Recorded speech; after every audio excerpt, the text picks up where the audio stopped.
Ilmu bukan sekadar apa yang kita baca, bukan sekadar angka, fakta atau teori, tapi apa yang kita faham dan apa yang kita simpan dalam hati. Ilmu yang menuntun langkah, menenangkan jiwa dan memberi arah dalam kehidupan.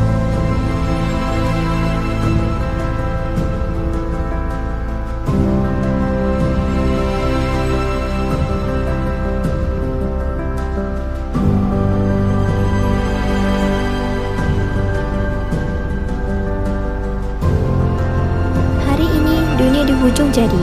Teknologi bukan lagi pilihan, tetapi keperluan. Satu sentuhan, satu klik, kita boleh belajar apa sahaja. Dari kelas dalam talian hingga ke kecerdasan buatan.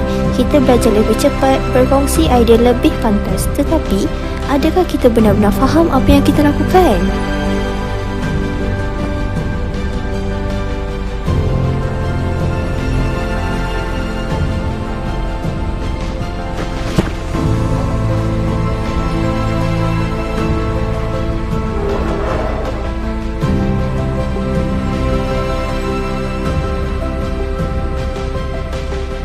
Tapi tanpa nilai, tanpa adab, teknologi hanyalah alat. Kita boleh tahu segalanya, tapi tidak tahu mana yang benar. Ilmu yang sebenar, ilmu dari hati.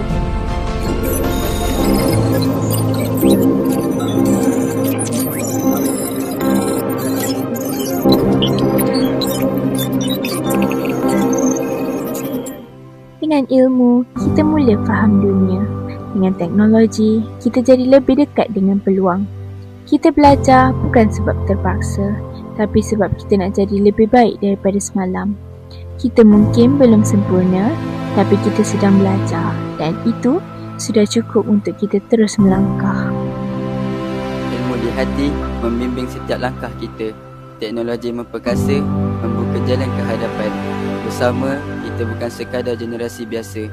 Kita adalah generasi yang mencipta masa depan. Inilah generasi kita.